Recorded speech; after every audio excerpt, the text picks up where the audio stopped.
Chapter VIII. What, I wonder, would be people's idea of a king? What was Prince Dolores? Perhaps a very splendid personage, with a crown on his head and a scepter in his hand, sitting on a throne and judging the people, always doing right and never wrong. The king can do no wrong, was a law laid down in olden times.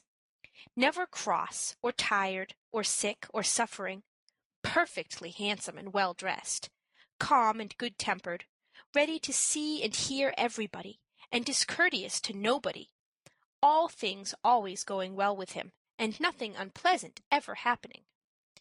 This probably was what Prince Dolor expected to see. And what did he see? But I must tell you how he saw it. "Ah," said the magpie, "no levee today. The king is ill, though his majesty does not wish it to be generally known. It would be so very inconvenient. He can't see you, but perhaps you might like to go and take a look at him in a way I often do. It is so very amusing." Amusing indeed. The prince was just now too much excited to talk much. Was he not going to see the king, his uncle, who had succeeded his father and dethroned himself, had stepped into all the pleasant things that he, Prince Dolor, ought to have had, and shut him up in a desolate tower? What was he like, this great, bad, clever man? Had he got all the things he wanted, which another ought to have had? And did he enjoy them? "Nobody knows," answered the magpie, just as if she had been sitting inside the prince's heart, instead of on top of his shoulder. "He is a king, and that's enough. For the rest, nobody knows." As she spoke, Mag flew down to the palace roof, where the cloak had rested, settling down between the great stacks of chimneys as comfortably as if on the ground. She pecked at the tiles with her beak. Truly she was a wonderful bird, and immediately a little hole opened, a sort of door, through which could be seen distinctly the chamber below. "Now, look in, my prince. Make haste, for I must soon shut it up again." But the boy hesitated. Isn't it rude? Won't they think us intruding? "Oh, dear, no.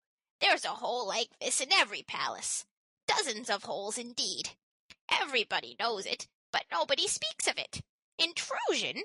Why, though the royal family are supposed to live shut up behind stone walls ever so thick, all the world knows that they live in a glass house, where everybody can see them and throw a stone at them.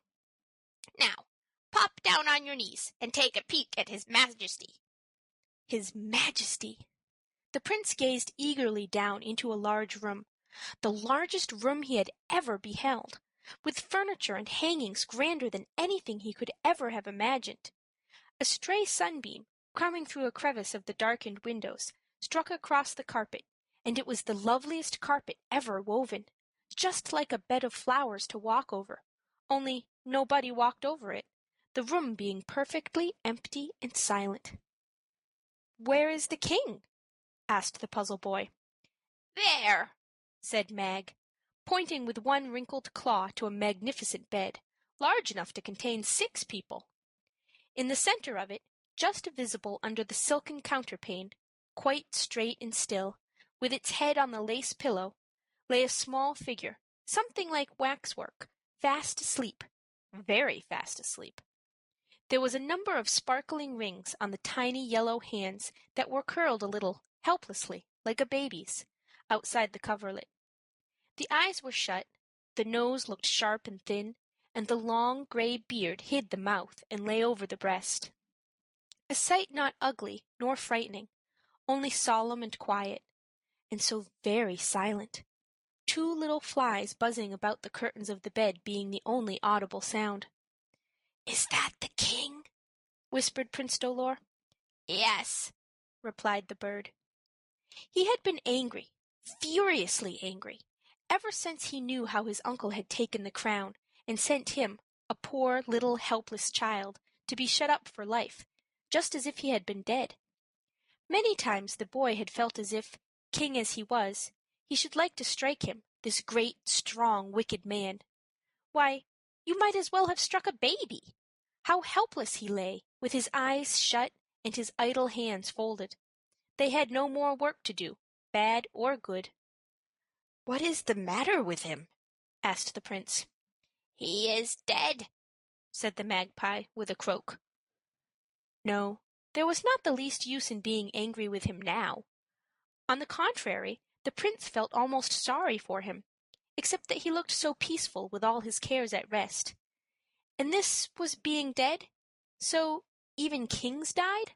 "Well, well, he hadn't an easy life, folks say, for all his grandeur. Perhaps he is glad it is over. Good-bye, your majesty." With another cheerful tap of her beak, Mistress Mag shut down the little door in the tiles, and Prince Dolores' first and last sight of his uncle was ended. He sat in the center of his traveling cloak, silent and thoughtful. "What shall we do now?" asked the magpie. "There is nothing much more to be done with his majesty, except a fine funeral, which I shall certainly go and see. Oh, the world will. He interested the world exceedingly when he was alive, and he ought to do it now he's dead, just once more. And since he can't hear me, I may as well say that, on the whole, his majesty is much better dead than alive. If we can only get somebody in his place. There'll be such a row in the city presently. Suppose we float up again and see it all, at a safe distance, though. It would be such fun." "What will be fun?" "A revolution." Whether anybody except a magpie would have called it fun, I don't know, but it was certainly a remarkable scene. As soon as the cathedral bell began to toll and the minute guns to fire, announcing to the kingdom that it was without a king, the people gathered in crowds, stopping at street corners to talk together. The murmur now and then rose into a shout, and the shout into a roar. When Prince Dolor, quietly floating in upper air, caught the sound of their different and opposite cries, it seemed to him as if the whole city had gone mad together. "Long live the king!" "The king is dead. Down with the king!" "Down with the crown and the king, too!" "Hurrah for the Republic!"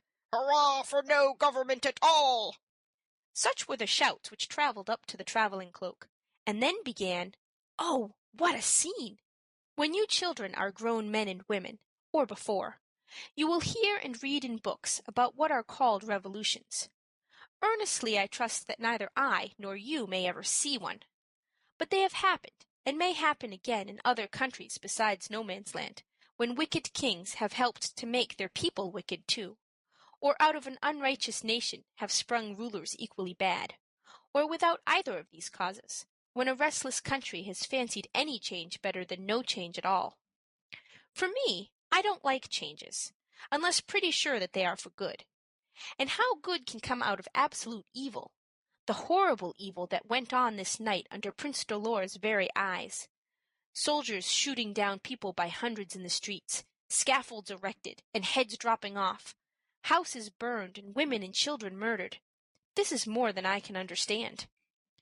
But all these things you will find in history, my children, and must by and by judge for yourselves the right and wrong of them, as far as anybody ever can judge. Prince Dolor saw it all. Things happened so fast, one after another, that they quite confused his faculties. "Oh, let me go home!" he cried at last, stopping his ears and shutting his eyes. "Only let me go home!" For even his lonely tower seemed home, and its dreariness and silence absolute paradise after all this. "Good-bye, then," said the magpie, flapping her wings. She had been chatting incessantly all day and all night, for it was actually thus long that Prince Dolor had been hovering over the city, neither eating nor sleeping, with all these terrible things happening under his very eyes. "You've had enough, I suppose, of seeing the world?" "Oh, I have, cried the prince with a shudder. "That is, till next time. All right, your Royal Highness. You don't know me, but I know you. We may meet again sometime." She looked at him with her clear, piercing eyes, sharp enough to see through everything, and it seemed as if they changed from birds' eyes to human eyes, the very eyes of his godmother, whom he had not seen for ever so long. But the minute afterward she became only a bird, and with a screech and a chatter spread her wings and flew away.